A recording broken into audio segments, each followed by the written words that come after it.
today I'm going to begin with talking about an evening a few years back, December 11th, 2007.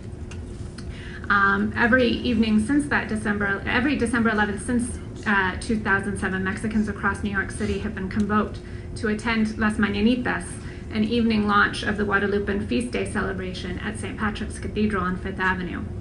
While one or a pair of masses at the cathedral on the Virgin's Feast Day, which is December 12th, had become an annual tradition earlier than 2007, Asociación Tepeyac had long worked to celebrate the Virgin with all of the pomp that they associate with the celebration in Mexico. To launch the feast with Las Mañanitas on December 11th became an important measure of the Mexican community having arrived, able to command the New York City Archdiocese's attention and resources. On that first historic celebration of Las Mañanitas, before television news cameras and reporters, tourists and diocesan representatives, Joel Magayan, Tepeyac's executive director, asked those who had gathered to join in celebrating the 10-year anniversary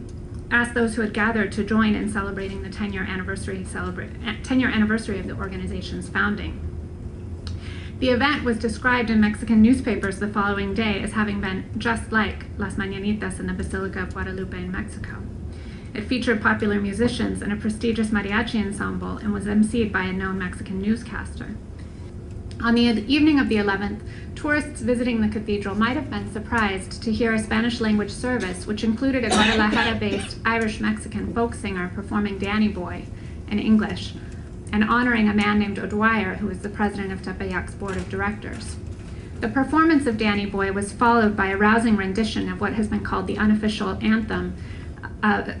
national anthem of Mexicans, particularly those who find themselves far from home, México Lindo. It was sung by the grandson of Jorge Negrete, who wore typical charro regalia. So both of those songs are nostalgic laments for those who have migrated, and whose performance is an important part of the assertion of national identity by Irish and Mexican expatriates. It's unlikely, though, that both have been sung in the same place in such quick succession as they were that evening. Many of the hundreds of Mexicans gathered in the cathedral that night may also have been surprised by the connections asserted throughout the service between Mexicans and the Irish. But this public performance of affinities makes perfect sense if we follow the history of the arrival of Mexicans in New York City and their embrace by the Catholic Church. It is the affinities that are not publicly performed that I am interested in discussing today.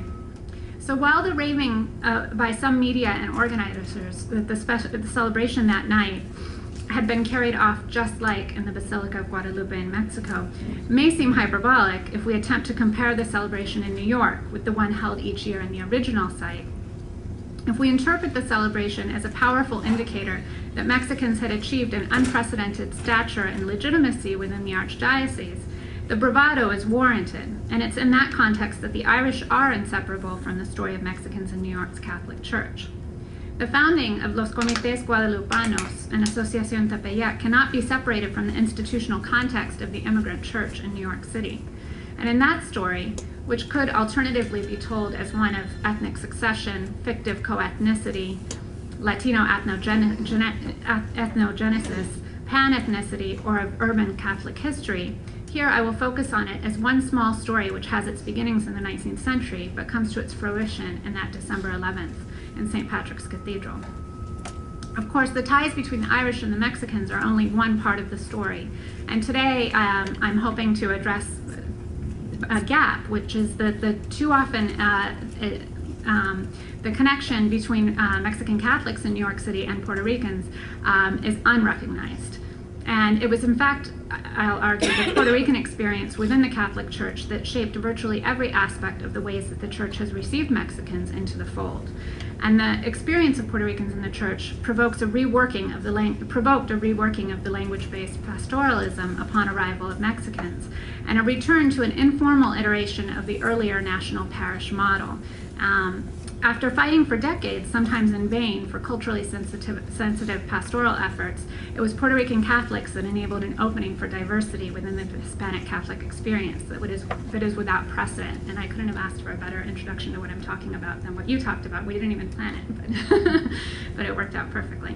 The Catholic Church has often been called the immigrant church, both because it entered U.S. social life as a minority denomination and because it was the principal site for the reception and assimilation of Irish as well as Polish, French, German, Italian, and other immigrants from the 19th century forward. The church projected itself as a haven for the preservation among first-generation immigrants of those generations of language, faith, and culture, which were understood to interpenetrate each other so thoroughly that they were impossible to separate. To give up language was feared among German Catholic leaders in particular as a way that immigrants might abandon their religion. Language was seen to serve faith. And instead of simply attending their neighborhood church, as Ana Maria described for us, Germans, Poles, and Italians and Irish would attend a parish named after their own patron saint, intended in many cases by a priest from their community of origin. While Mass would continue to be celebrated in Latin until after Vatican II, priests tended to their parishioners' other needs, including hymns, sermons, and sacraments in their native language. And within many of the same neighborhoods, different immigrant groups attended different churches. And these national parishes were seen by the Archdiocese as a way station, which, if allowed to exist indefinitely, could result in the segregation of minority parishioners and a failure to assimilate. And this was what led, the fear that led Francis Spellman, Archbishop of New York from 1939 to 1967, who was named Cardinal in 1946, to favor an integrated parish as early as 1940, fearing that the reinforcement of ethnic identity in national parishes could go to the extreme of retarding assimilation. This is what scholars of Latino religions, Anthony Stevens Arroyo and Ana Maria Diaz-Stevens, call the Americanizing prejudice of the church toward devotional practices which are not viewed as sufficiently mainstream or American. The national parishes, which had received prior generations of Italian, German, and Irish immigrants, were supplanted by a focus on pastoralism via language by the church, as a result of the largest effort ever within the Archdiocese to serve a single ethnic group. The arrival of so many immigrants from one place was called a state of emergency by Cardinal Spellman. And this sense of emergency was heightened by the sentiment among some in the church that Puerto Rican new arrivals, largely from rural areas, and this is well documented in the book Oxcart Catholicism, were only nominally Catholic and had too little experience with doctrine or with the church as an institution. So while for some European immigrant groups, culturally specific reception of new Catholics was seen as part and parcel of assimilation efforts, for Puerto Ricans the view was different. They weren't seen to be responsible enough in the doctrine of Catholicism to have that sort of responsibility placed on them, which the biases inherent in that are well documented. Efforts were made to rein in popular religiosity, and proper pastoralism was viewed largely as a language issue. Nonetheless, the diocese's response was a radical one. Philosopher and priest Ivan Illich was charged with opening a center for training diocesan priests in Ponce, Puerto Rico. And not only were priests there trained in the Spanish language and educated in the social and political history of the island, Illich advocated a cultural immersion of sorts, compelling seminarians to hitchhike from town to town, depend on locals' hospitality, eat only as the poor did, and participate in celebrations of popular religiosity. And again, here I'm drawing on Oxcart Catholicism. These are the priests who came to serve in 130 parishes throughout the New York City diocese, instituting Spanish language masses and more culturally sensitive celebrations of popular religion. In this period, rather than tend to Puerto Ricans with the old model of the national parish, the Archdiocese opted for language-based pastoralism, in which, in addition to the regular English language mass, pastors gave a second or more masses in Spanish. This church within a church, as we've heard today, enabled the matriarchal core of the church to develop with female lay leadership of parish groups, and created a space within lay leadership of the church that would later benefit new arrivals from Mexico. Even though with time and the growing diversity of Spanish-speaking Catholics in New York City in the 4 decades following Illich's program, some of the same priests advocated an integrated Hispanic Mass, shorn of culturally specific expressions of popular religiosity, others of the priests trained in this program in Puerto Rico would go on to form Grupo Timón, which was the steering committee that would eventually found Asociación Tepeyac and give tremendous space and legitimacy to Mexican Catholics in the New York City diocese. So although much has been made of the quote-unquote dueling virgins in parishes in El Barrio, I'm sure you all read that article a few years back, and other neighborhoods, and the frictions between Puerto Ricans, Dominicans, Mexicans, and other Spanish-speaking immigrant groups, the fact is that Puerto Ricans paved the way. The experiences of being relegated to basement sanctuaries and having the edges rubbed from popular religiosity empowered Mexicans in the 1980s and 1990s and into this century to make a very compelling argument for culturally specific pastoralism and recognition of the diversity of Hispanic Catholic devotional practices. And those productive frictions, and here that's sort of a euphemism for people not really having gotten along all the time in this process, but I think that not getting along in itself has been productive in many cases, it's become clear that language is an insufficient pastoral tool and that more is needed.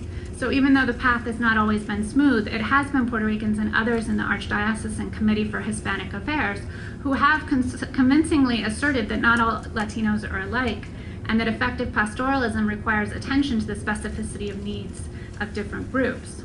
And this relates to the distinct migration experiences. So for example, the difficulties that Mexicans and other recent arrivals have in obtaining legal status have never been faced by Puerto Ricans, but also to different ways of being Catholic. Whether assertions of difference have emerged in celebratory or critical contexts, they are important for creating a space for multiple Latino Catholicisms. And while in New York City, space is at a premium, and for every inch of it gained by Mexican Catholics, there are some who feel it has been taken away from others. The reality is that it was the Puerto Rican experience that had a huge role in leading to that night of December 11th, 2007. Scholar of religion Peter Beyer sees religion as a means by which collective identities are formed and made to act in political ways. And in my book, part of what I describe is the experience of becoming Mexican while living in New York. Mexican identity in itself is not something that can be taken for granted when people are coming from diverse states, rural and urban contexts, and lots of different backgrounds. Beyer wrote, quote, "Religion, in other words, like the political system, is a social sphere that manifests both the social, cultural, political, and the global universal." Further, especially since Vatican II, there's an explicit basis for believers to assert that in church one can find not only salvation, but emancipation. Stevens Arroyo and Diaz-Stevens write, "There is a potential in a religious tradition to move believers away from the sterility of reification and toward the dynamism of liberation." Looking specifically at the experience of immigrants and minorities in the United States, Timothy Smith sees immigrant congregations as, quote, "not transplants of traditional institutions, but communities of commitment, and therefore arenas of change." He argues, quote, "the acts of uprooting, migration, resettlement, and community building become for the participants a theologizing experience, not the secularizing process that some historians have pictured. The folk theology and religious piety that flourished in immigrant churches from the beginnings of American settlement were not merely traditional, but progressive.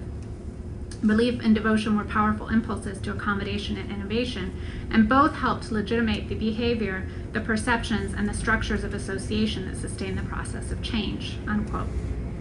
Religion can be a means by which collective identities are formed and made to act in political ways.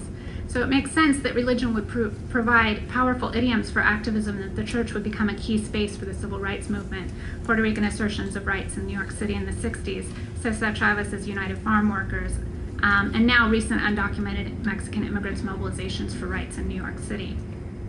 Many pastors of churches with active comités guadalupanos tell similar stories when describing their realization that Mexicans had arrived to their parish. Father Skelly of St. Cecilia Parish in East Harlem recounted that in 1995, a small group of Mexican parishioners requested that he open the church before dawn in order for them to celebrate Las Mañanitas on Guadalupe's feast day. He was surprised but acquiesced, anticipating that the event would be sparsely attended. He was even more shocked, however, when hundreds of people filled the pews at the church that December 12th. The following year, some of the same parishioners requested that an image of Our Lady of Guadalupe be placed in the church. In spite of protestations from Puerto Rican congregants that had unfairly elevated the object of devotion of one ethnic group, he agreed, and soon furtive devotees left daily offerings of flowers at the small image's feet.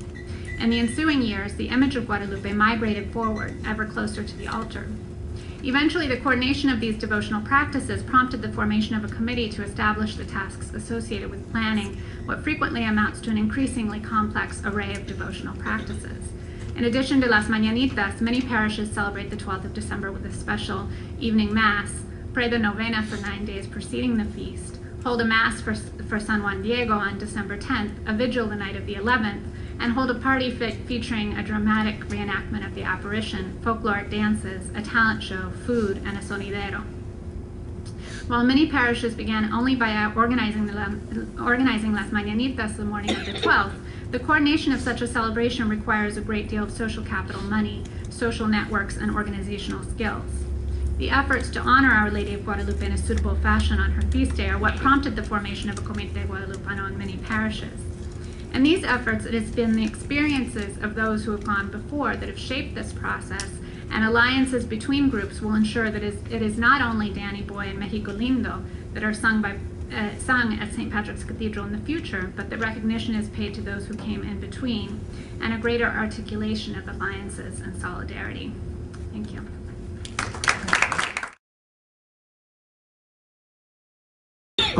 My question is addressed to Dr. Gálvez. Have there been any attempts by the Catholic Church, the Archdiocese and the Diocese of Brooklyn and Queens, to fund Asociación Tepeyac, which does a very, very good work, to extend the services of that organization to Queens, where you have a large Mexican community in what was then the Second Dominican Republic, Corona? And my second question is, have there been any plans to integrate the history of Mexico into what is left of bilingual programs for the vast number of zero-generation Mexican students in the New York City public schools? There's sort of a paradoxical situation of the relationship between Mexicans and the Archdiocese. On the one hand, a lot of other groups see Mexicans as having sort of favored Catholic status or favorite child status at the moment, where there's a lot of talk among the clergy about how thankful they are that Mexicans have come and filled the pews and lent a vitality and a population burst to their parishes. And the church has done quite a lot. December 11th and 12th are a testament to the way that the doors in many ways have been opened. On the other hand, that there hasn't, by a lot of measures, there hasn't been enough. And there are a lot of, there's also a lot of talk right now about sort of, well, now what? It's been, now 14 years since Tepeyac was founded. And in fact, it's not really funded much at all by the Archdiocese. It has a building, but it's very, viability as an institution is sort of in question at the moment for that same reason. They did have a center in Queens that didn't have the funding to continue and was subsequently closed. It's sort of a paradoxical status, because on the one hand there's a lot that Mexicans have been able to accomplish, and at the same time a lot of people within the community see there being a gap between what's needed and what's been given. As far as bilingual education, I think in the school system there is a burgeoning awareness of the need to have cultural specificity in the curriculum, and that is happening on a school-by-school basis, I think, with programs. I know of some dual language programs that do a fairly good job of incorporating Mexican culture and history into their curriculum. But within the context of bilingual education, as per the Aspida consent decree? Yeah, in schools where there are large Mexican populations. I mean, ironically, a lot of, and this is part of what the subtext of what I was trying to do today. I think ironically there is, groups that have arrived more recently sometimes don't know what has happened before and the struggles that have happened. And so ironically, many newer immigrant Spanish-speaking groups see bilingual education actually as a problem, which is, a very sad irony, but they fight to get their kids out of it because they think it's, a burden that their children are placed in bilingual education, without realizing the struggles of Puerto Rican families and Aspira to achieve that. And so, I don't know where the gap is in terms of, what went wrong. I think there's been a lot written, and, I have my speculation having, children that were in the dual language program in District 3, but, that's partly where we are now.